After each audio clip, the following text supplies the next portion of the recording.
अस्सलाम वालेकुम dear students, उम्मीद करता हूं कि आप सब खैरियत से होंगे and welcome to the land forces academy YouTube channel. So dear students, आज की इस वीडियो के अंदर हम बात करेंगे पीएमए 156 लॉन्ग कोर्स के इंटरव्यू के ऊपर। आप लोग को बहुत बहुत मुबारक हो, आप लोगों ने अपनी इनिशियल टेस्ट क्लियर कर लिए है। अभी इनिशियल टेस्ट के बाद आपका फिजिकल और मेडिकल वगैरह भी हो गया होगा। नेक्स्ट आपका जो मरहला है जो आपके सामने है और आपके और आईसीएसबी के बीच में है वो है इनिशियल इंटरव्यू। तो इनिशियल इंटरव्यू की भी आप लोगों ने बेहतरीन तैयारी करनी है ताकि इसके अंदर भी आपके अच्छे मार्क्स आ जाए और आप इसके अंदर रिकमेंड हो जाए और आगे आप आईसीएसबी तक पहुंच सके। और आईसीएसबी में आपकी रिकमेंडेशन के बाद आपका और पीएमए के बीच में बहुत कम डिस्टेंस रह जाएगा। सो डियर स्टूडेंट, आज हम बात करेंगे पीएमए 156 लॉन्ग कोर्स की इनिशियल इंटरव्यू के ऊपर। हमने एक कंप्लीट सीरीज स्टार्ट किया हुआ है अपने यूट्यूब चैनल के ऊपर। उस लेक्चर के अंदर आज हम डिस्कस करेंगे, आप लोगों को इंटरव्यू के टिप्स देंगे कि इंटरव्यू के लिए कॉन्फिडेंस क्या है, हनेस्टी क्या है, किस तरीके से आप लोगों ने आंसर देना है। और सबसे इंपॉर्टेंट और सबसे पहला क्वेश्चन जो कि हर इंटरव्यू में आपसे पूछा जाता है, इंट्रोडक्शन। आपसे अक्सर इंटरव्यू में पहला क्वेश्चन पूछा जाता है कि इंट्रोड्यूस योरसेल्फ, या अपना तारुफ करवाए। तो आप लोगों ने इस क्वेश्चन का आंसर कैसे देना है, आप लोगों ने अपना इंट्रोडक्शन किस तरीके से प्रिपेयर करना है और उसकी इंपॉर्टेंस क्या है, और आपसे आपके इंट्रोडक्शन में कौन कौन से क्वेश्चंस पूछे जाते हैं। लेट्स सपोज अगर आपने उसको बता दिया कि अपने इंट्रोडक्शन उसको आपने कह दिया, तो वो आपसे कौन सा क्वेश्चन पूछेगा नेक्स्ट, तो ये हम डिस्कस करेंगे। हमारे जो इंटरव्यू के गारंटीड कोर्सेज है उससे रिलेटेड भी हम आपको गाइडेंस देंगे। सो डियर स्टूडेंट, चले स्टार्ट करते हैं आज का अपना लेक्चर। सो डियर स्टूडेंट, सबसे पहली चीज ये है कि आपको इंटरव्यू के बारे में हम कुछ इंपॉर्टेंट टिप्स देने जा रहे हैं। इसको ध्यान से सुने, अपने साथ बिठाए, अपने जहन में बिठाए और इन पर अमल करें। सबसे पहली चीज ये है कि बी ऑनेस्ट, आपने ईमानदार रहना है। अभी ईमानदारी से मेरा मुराद क्या है, आपने इतना ज्यादा ईमानदार भी नहीं होना जिससे आपका जो इंसानियत है और पाकिस्तानियत है वो साइड पे हो जाए। लेट सपोज मैं आपको एक मिसाल देता हूँ। अगर आपको वहां पे वो कंडीशन दे कि अगर मैं आपको 1 करोड़ रुपया दूं या 10 लाख रुपया दूं तो आप क्या करोगे, आप उसको कहे कि मैं उसके मदरसे बनाऊंगा या बच्चों को तालीम दूंगा या ये चीज़ है या कोई भलाई काम करूंगा, तो आप थोड़ा ज्यादा ही ईमानदार बन गए। क्यों? क्योंकि जब भी किसी के पास पैसे आता है, इस तरह की लॉटरी में पैसे मिल जाते हैं या बंदे को कहीं से मिल जाते, पहले अपनी ज़रूरियात पूरी करते हैं। जब आपकी अपनी ज़रूरियात पूरी ना हो तो आप दूसरों की क्या खिदमत करोगे। तो कहने का मतलब ये है कि आपने ईमानदार रहना है, आपने अपने वसाइल के मुताबिक अपने बाउंड्रीज के अंदर जवाब देने हैं। जो भी क्वेश्चन आपसे पूछे आपने बढ़ा चढ़ा कर उसको नहीं बताना। अब उनको भी पता है कि आप पाकिस्तान से हो, आपकी कंडीशन का पता है और जहां आप जो आपके इंटरव्यू ले रहे तो वो भी इन स्टेप से गुजर चुके हैं। तो आपने जो भी आंसर देना है ईमानदारी के साथ देना है, अपनी बाउंड्रीज के अंदर और अपने वसाइल को देखकर आपने आंसर देना है। किसी भी चीज को बढ़ा चढ़ाकर पेश ना करें, ठीक है, क्योंकि जो आपके इंटरव्यू ले रहा है वो भी इन स्टेप से गुजर चुका है। तो पहला पॉइंट क्या है, बी हनेस्ट, सच जवाब दे, अपने लिमिट्स के अंदर, अपनी बाउंड्रीज के अंदर, अपने वसाइल को मद्देनजर रखकर जवाब दे। Be confident. देखिए डियर स्टूडेंट, अगर आप अपना कॉन्फिडेंस वहां पे खो जाते हैं या कॉन्फिडेंस आपके अंदर ना हो तो आपकी इंटरव्यू अभी से फेल है। तो आप चाहते हैं कि आपकी इंटरव्यू फेल हो, आप तो ये जो तैयारी कर रहे हो इनिशियल टेस्ट के ऊपर आपने इतनी मेहनत की है, अभी इंटरव्यू के ऊपर आप इतनी मेहनत कर रहे हो तो इसलिए कर रहे हो ताकि आपकी इंटरव्यू क्लियर हो। तो आपने कॉन्फिडेंट रहना है। क्यों? क्योंकि अगर कॉन्फिडेंट आपके अंदर नहीं है तो आप अभी से नॉट रिकमेंडेड हो।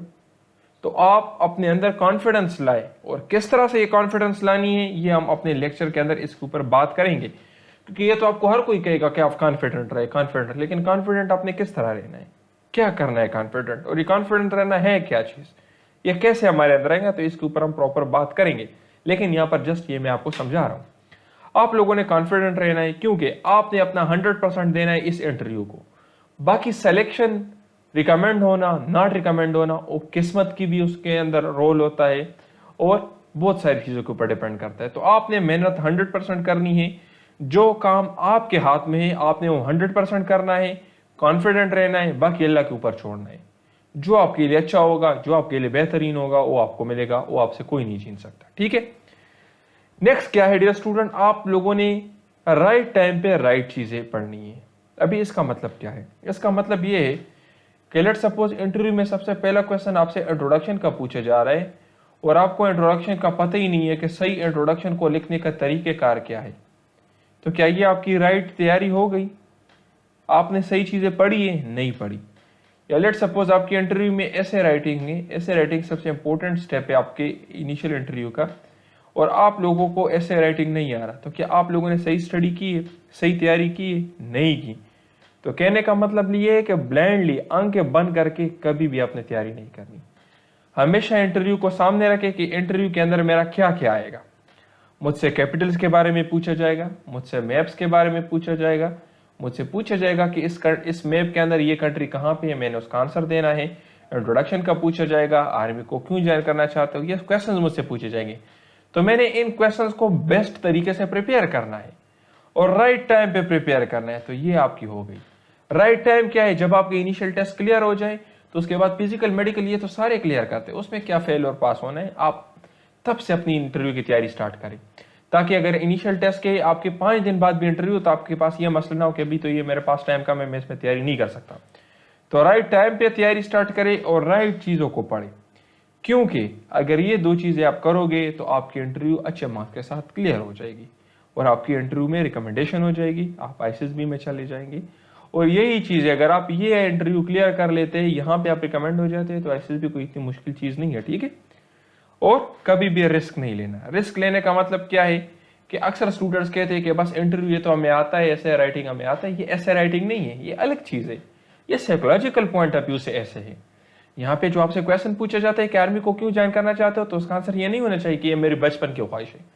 ख्वाहिशात तो इंसान की बहुत सारी होती है, तो ख्वाहिशात को तो हम इतनी बड़ी जिम्मेदारी नहीं सौंप सकते ना। आप तो पाकिस्तान आर्मी में जाओगे, आप मुल्क व कौम की खिदमत के लिए जाओगे, इतनी बड़ी सिक्योरिटी का इदारा है, इतनी बड़ी ड्यूटी आपको हम देंगे तो हम आपको इसलिए देंगे कि आपकी बचपन की ख्वाहिश है।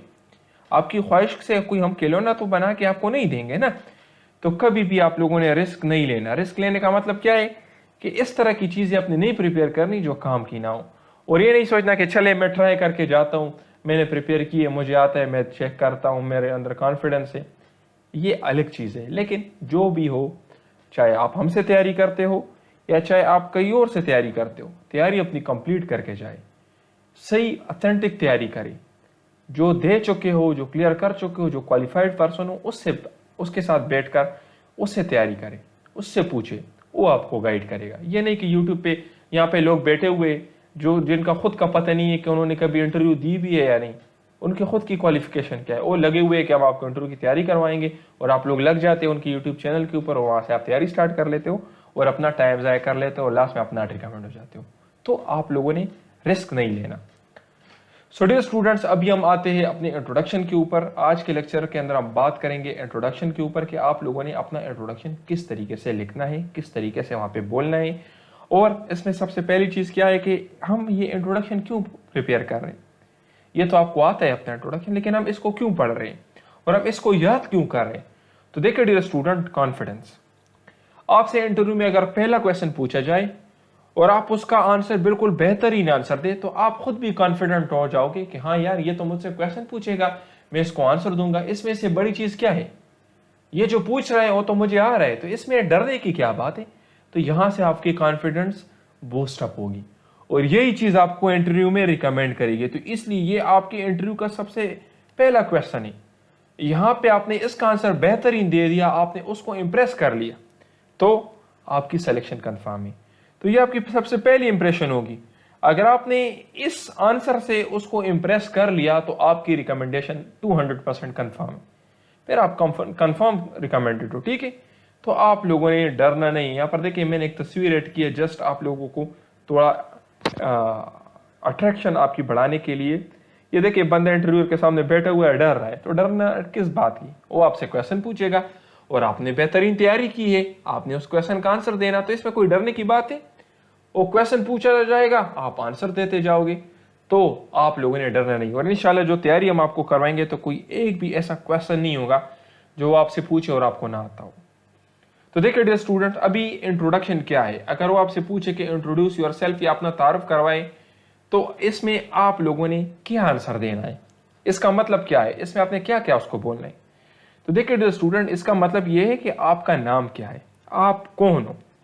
अब इंट्रोडक्शन का मतलब क्या है, आप कौन हो। तो आप कौन हो में क्या आ जाता है, आपका नाम क्या है, आप किसके बेटे हो। अच्छा, मैं XYZ का बेटा हूं। कौन सा XYZ? हर मोहल्ले में पाकिस्तान में तो सैकड़ों XYZ है, सर मेरा नाम ये है, मेरे वालिद साहब का नाम ये है, जो कि एक टीचर है, एक आर्मी ऑफिसर है, एक सिविलियन ऑफिसर है, या जो भी है, ठीक है। तो ये आपका हो गया।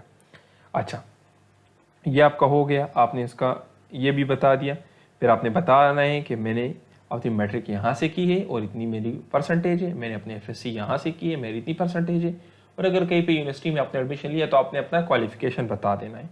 फिर उसके बाद आपने ये भी बताना है कि अच्छा आपके बहन भाई कितने हैं। सर मेरे बहन भाई इतने हैं, मेरा बड़ा भाई आर्मी में ऑफिसर है, मेरी बहन ये है, टीचर है, जो भी है, ठीक है। तो आपने इस तरह से उनको भी बता देना है। इसी तरीके से लास्ट में आपने अपनी हॉबीज को भी एक टच देना है, एक सिंगल लाइन में टच देना है, क्योंकि इससे थोड़ा इंप्रेशन अच्छा पड़ेगा। अक्सर लोग इन चीज़ों को छोड़ देते, ये सिबलिंग्स और ये चीज़ें इंट्रोडक्शन में छोड़ देते। तो ये आपके इंट्रोडक्शन का हिस्सा है कि आपको क्या पसंद है, आप फ्री टाइम में क्या करते हो, ये तो आपके बारे में ही ना। कि अगर मैं आपसे पूछूं कि आप कौन हो, तो आपने मुझे बताना है कि मेरा नाम ये है, मेरे वालिद साहब का नाम ये है जो ये काम करते हैं, मेरी तालीम ये है, मेरे बहन भाई का नाम ये है जो कि ये काम करते हैं, और मैं अपने फ्री टाइम में ये करता हूँ। तो ये आपकी एक कंप्लीट इंट्रोडक्शन हो गई।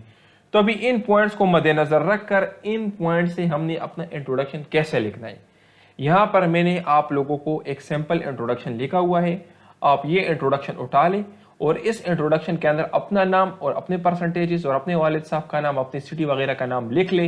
ये आपके इंट्रोडक्शन कन्फर्म है। इसको याद कर ले सही तरीके से इसको रटा कर ले। जैसे ही वो आपसे इंट्रोडक्शन पूछे आपने उसको ये इंट्रोडक्शन सुना देना है।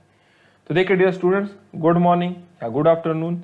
My name is, let suppose अगर मैं आपको बताऊं माय नेम इज सदीद एहसन, ठीक है, तो ये मेरा नाम हो गया, ठीक है। अच्छा, माय फादर नेम इज सरजमीन खान, ठीक है, लेट सपोज ये अ डेडिकेटेड आर्मी ऑफिसर, ठीक है, मेरे वालिद साहब आर्मी से रिटायर्ड है तो अ डेडिकेटेड आर्मी ऑफिसर, ठीक है, ये मैं उनका हो गया। I have completed my SSC from, तो ये मेरे स्कूल का नाम यहाँ पर आ जाएगा, ठीक है, एसएससी फ्रॉम, ये मेरे कॉलेज का नाम आ जाएगा, यहाँ पर परसेंटेज आ जाएगा, यहाँ पर मैरिज का आ जाएगा। Where I develop a strong foundation in, या where I develop a strong foundation to join the defence forces. तो यहाँ पर देखें, यहाँ से आपने एक टच दे दिया है कि कॉलेज या स्कूल के ज़माने से मेरी दिलचस्पी बढ़ी पाकिस्तान आर्मी को ज्वाइन करने में, या पाकिस्तान आर्मी मेडिकल कॉलेज को, पीएम एलान कोर्स को, नेवी को, जो भी आपको, ठीक है। तो ये आपका हो जाएगा। फिर उसके बाद आई रिसाइड इन, कहाँ पे रहते हो, लेट सपोज मेरा है सवाबी, तो मैं सवाबी में रहता हूँ, तो ये मेरा हो जाएगा, ठीक है।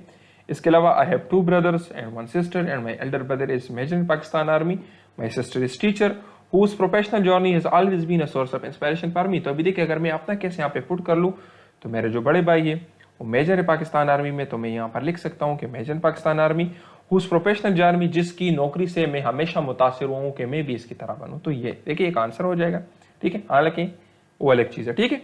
तो इन माई लेजर टाइम या in my free time I enjoy playing cricket या ड्राइंग या टीचिंग या वीडियो रिकॉर्डिंग, वीडियो एडिटिंग, जो भी आपका है, ठीक है। और इसके अलावा आप कोई भी लिख सकते हैं, which not only help me earn but also enhance my creativity, problem solving skill and help me building leadership qualities. यहाँ पर देखें लीडरशिप क्वालिटीज, और यही चीज़ें आपकी आईएसएसबी में और आपके इंटरव्यू में चेक की जाती है। प्रॉब्लम सॉल्विंग स्किल्स ये भी आपके इंटरव्यू और आपके आईएसएसबी में चेक की जाती है। तो इसके अंदर हमने वो तमाम चीज़ें उसको बता दी है कि आपने मुझे क्यों सेलेक्ट करना है, क्योंकि मेरे अंदर ये स्किल्स है। तो अगर आप उसको ये वाले इंट्रोडक्शन सुना लेते हो तो उसको पता चल जाएगा कि ये बंदा अच्छी तरीके से तैयारी करके आया है और ये जानता है प्रोटोकॉल्स का इंट्रोडक्शन क्या है, किस तरीके से आंसर देना है, इंट्रोडक्शन के अंदर कंपल्सरी पॉइंट्स क्या है, डू क्या है और डोंट्स क्या है इंट्रोडक्शन का। तो उसको पता चल जाएगा कि हाँ समझदार है, अच्छी तरीके से तैयारी करके आया है और ये जानता है। तो यहां से आपकी रिकमेंडेशन की पहली सीढ़ी आप चढ़ जाते हो, ठीक है। अभी देखिए डियर स्टूडेंट, यहाँ पर मैंने एक बहुत ही खतरनाक किस्म का तस्वीर ऐड किया। क्यों? क्योंकि अभी आपसे पूछे जाएंगे क्रॉस क्वेश्चंस। आपने तो इंट्रोडक्शन उसको बता दिया है कि ये मेरा इंट्रोडक्शन है, अभी तो आपसे क्रॉस क्वेश्चन पूछेगा ना। इस इंट्रोडक्शन के अंदर कौन कौन से ऐसे क्वेश्चन है जो आपसे पूछ सकता है। अभी लेट सपोज आपसे पूछा है, अच्छा आप बताएं आपके नाम की मीनिंग क्या है। आपने तो अपना नाम बता दिया, इसके मानी क्या है, तो आपने उसको बता देना है। तो अपने नाम की मीनिंग याद कर लो, ठीक है। अच्छा, आपसे अगर ये पूछे, लेट सपोज मेरे वालिद साहब तो आर्मी ऑफिसर है, तो अगर मुझसे पूछे कि आर्मी वालिद साहब के प्रोफेशन को क्यों नहीं जाना कर चाहते, तो ये तो कोई कैसा नहीं है क्यों मुझसे पूछे।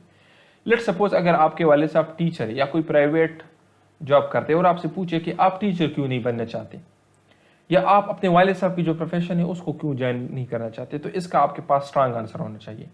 हमारे जो नोट्स है या हमारे जो पेड कोर्सेज है वहां पर हमने इसका आंसर दिया है और इंशाल्लाह हम कोशिश करेंगे कि नेक्स्ट हम वीडियो लेक्चर्स के अंदर इनका आंसर आपको बता दें। क्योंकि ये इसका हिस्सा अपना आएगा, अलग पोर्शन इसके ऊपर हम वीडियो बनाएंगे और हमारे कोर्सेज के अंदर इसका अलग पोर्शन है, आप वहां से चेक कर सकते हो। ठीक है, तो आप वालिद साहब के प्रोफेशन को क्यों नहीं ज्वाइन करना चाहते? तो देखिए आप लोगों ने दोनों प्रोफेशन को इस तरह से लिखना है। लेट्स सपोज आर्मी ऑफिसर, ठीक है, आर्मी ऑफिसर और टीचर, आप लोगों ने इन दोनों को इस तरह से लिखना है। इसके अंदर लिखना है कि इसके अंदर क्या फैसिलिटीज है और इसके अंदर क्या फैसिलिटीज है, इसके अंदर लिखते जाए, इसके अंदर लिखते जाए, तो फिर आपको आपका आंसर मिल जाएगा कि आपने आर्मी ऑफिसर को क्यों ज्वाइन करना है। लेट्स सपोज यहाँ पर हम फिजिकली मेंटली फिट रहते हैं, एक एडवेंचरस ड्यूटी है, यहाँ पर हमें अलॉट ऑफ फैसिलिटीज मिलती है, हमारे बच्चों की तालीम हमें बहुत सारी जगह पे रियायत मिलती है, तो इसलिए मैं पाकिस्तान आर्मी को ज्वाइन करना चाहता हूँ।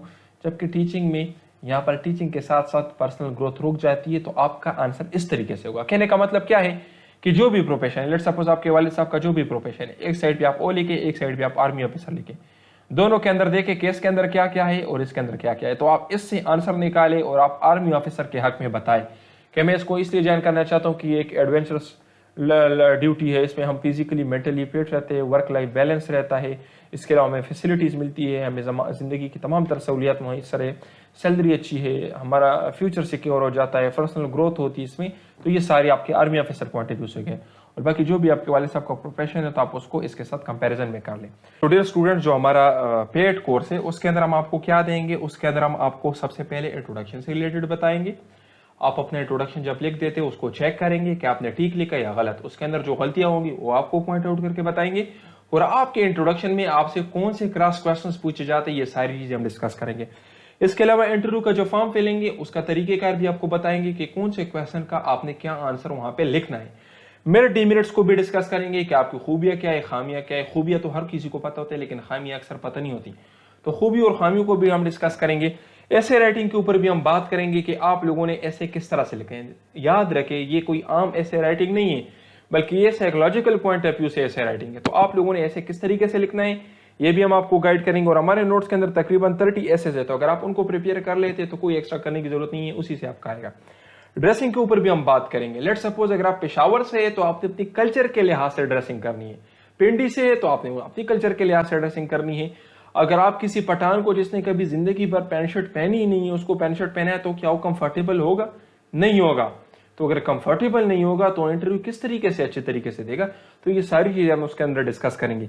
फ्रीक्वेंटली आस्क्ड क्वेश्चन जो इंटरव्यू में बार बार पूछे जाते हैं, जिस तरह देखिए आर्मी को क्यों ज्वाइन करना चाहते हैं, हम आपको क्यों सेलेक्ट करें, अगर हम आपको नॉट रिकमेंड करें तो आप क्या करोगे, आप आर्मी में क्यों आना चाहते हो, आप एज अ ऑफिसर क्यों आना चाहते हो, सोल्जर क्यों नहीं बनना चाहते, ये सारी चीजें हम इसके अंदर डिस्कस करेंगे। तो इस कोर्स की जो नॉर्मल फीस है वो 7,000 है, लेकिन अभी हमने डिस्काउंट लगाया हुआ है, 4,500 का आपको मिलेगा। इसके अंदर हम आपको लेक्चर्स भी देंगे, हमारी वेबसाइट के थ्रू लेक्चर्स होंगे, हमारे मोबाइल ऐप के अंदर नोट्स होंगे और टीचर सपोर्ट आपको मिलेगा। अगर किसी चीज की समझ नहीं आती तो आप टीचर से पूछ सकते हो, वो आपको गाइड करेगा, और इंशाल्लाह अगर आप ये तैयारी कर लेते हैं तो आपकी इंटरव्यू बेहतरीन तरीके से इससे क्लियर हो जाएगी। इसके ऊपर हमने डिटेल्ड आंसर अपने नोट्स के अंदर, अपने पेड कोर्सेज के अंदर दिया, और इंशाल्लाह हम कोशिश करेंगे कि आगे जब इसका हिस्सा है तो वहां पर हम इसको और भी डिटेल से एक्सप्लेन करें। ठीक है, अभी नेक्स्ट क्या है, difference in marks. Let's suppose अगर आपके एफएससी में मार्क्स कम है और आपके मैट्रिक्स में मार्क्स ज्यादा है, तो आपने इसको आंसर देना है कि क्यों। अभी आप तो ये आंसर ये नहीं कह सकते ना कि सर मेरे मैट्रिक में टीचर अच्छे थे और एफएससी में टीचर अच्छे नहीं थे, क्योंकि आपने तो सारा ब्लेम टीचर के ऊपर डाल दिया। फिर तो आप इस तरह से अगर आप आर्मी में जाओगे तो वहां पर आप आर्मी के ऊपर भी ये सारा मलबा डाल सकते हो कि ये जंग हमने इसलिए हारी, या ये मिशन हमारा इसलिए इनकम्प्लीट हो क्योंकि हमारे जो कमांडिंग ऑफिसर थे उसने हमें कमांड अच्छी नहीं दिए थे। तो आप लोगों ने गंद किसी के ऊपर नहीं डालना, आप लोगों ने इसका क्लियर कट आंसर बताना है कि क्यों। लेट सपोज आपके अगर मैट्रिक में मार्क्स कम है और एफएससी में मार्क्स ज्यादा है, तो आपने ये बता देना है कि मैंने सेल्फ स्टडी के ऊपर फोकस किया, मैंने यूट्यूब से और चैट जीपीटी की मदद से मैंने अपनी स्टडी को थोड़ा एनहेंस किया और मैंने ऑनलाइन रिसोर्सेज यूज किए, जिसकी वजह से मेरे जो कंसेप्ट है, मेरे जो स्किल्स है, पेपर सॉल्विंग स्किल्स है, कंसेप्ट बिल्डिंग है, वो बढ़ गए, मुझे चीज़ों की समझ आने लगी और मेरा अप्रोच सही तरीके से हो गया कि किस तरीके से मैंने बोर्ड क्वेश्चंस का अप्रोच करना है, तो इसकी वजह से मेरे मार्क्स ज़्यादा आ गए। तो ये आपका आंसर होगा। ये इसी तरीके से अगर लेट सपोज आपके एफएससी में मार्क्स कम है, मैट्रिक में ज़्यादा है, तो आपने उसी पॉइंट ऑफ व्यू से उसका आंसर बता देना है। ठीक है, इसी तरीके से आप जहाँ से है, लेट सपोज अगर मैं सवाबी से हूँ तो मुझसे पूछे जा सकते हैं, अच्छा सवाबी से आप आए हो, सवाबी का क्या मशहूर है, और सवाबी की कोई तारीखी सकाफत जो है तो उसके बारे में आपसे पूछा जा सकता है। लेट सपोज आप टेक्सला से तो टेक्सला से रिलेटेड आपसे पूछा जा सकता है, आप जेलम से तो रतास फोर्ट वगैरह से रिलेटेड आपसे पूछा जा सकता है। ये तो आप जहाँ से भी है वहाँ की कोई जो पॉपुलैरिटी रीजन है उससे रिलेटेड आपसे पूछा जा सकता है। आपके बहन भाई के बारे में आपसे पूछा जा सकता है। लेट्स सपोज अगर आप कह देते हो कि मेरे भाई जो है वो दुबई में है, तो आपसे पूछा जा सकता है कि दुबई का कैपिटल क्या है, उसकी करेंसी क्या है। अच्छा, तो उसके रूलर वगैरह के बारे में, प्रेसिडेंट, प्राइम मिनिस्टर या उसके जो किंग है उसके बारे में आपसे पूछे जा सकते हैं। लेट्स सपोज मैं बताऊं कि भाई आर्मी में मेजर है, तो वो मुझसे पूछ सकता है कि अच्छा आप बताएं आर्मी का जो मेजर रैंक है वो नेवी के किस रैंक के बराबर होता है, एयरफोर्स के किस रैंक के बराबर होता है। तो इस तरह के क्वेश्चन आपसे आपके बहन भाई से रिलेटेड भी पूछ सकते हैं, ठीक है। सो ये आज का हमारा लेक्चर होगा। इंशाल्लाह नेक्स्ट लेक्चर के अंदर हम डिस्कस करेंगे क्या चीज़, कि आप आर्मी को क्यों ज्वाइन करना चाहते हो, इसका आंसर आप लोगों ने किस तरीके से देना है, और आप पाकिस्तान पीएमए लॉन्ग कोर्स के अंदर क्यों आना चाहते हो, आप टीसीसी क्यों ज्वाइन नहीं करना चाहते, आप आर्मी मेडिकल कॉलेज को क्यों नहीं ज्वाइन करना चाहते, या आप पाकिस्तान नेवी को क्यों नहीं ज्वाइन करना चाहते, पाकिस्तान एयरफोर्स को क्यों नहीं ज्वाइन करना चाहते, आप पीएमए के अंदर क्यों आना चाहते हो। तो इसका आंसर आप लोगों ने किस तरीके से देना है, और अगर हम आपको नॉट रिकमेंड करें तो आप उसके बाद क्या करोगे, इसका आंसर आप लोगों ने किस तरीके। So thank you dear students, अपना बहुत ख्याल रखिए।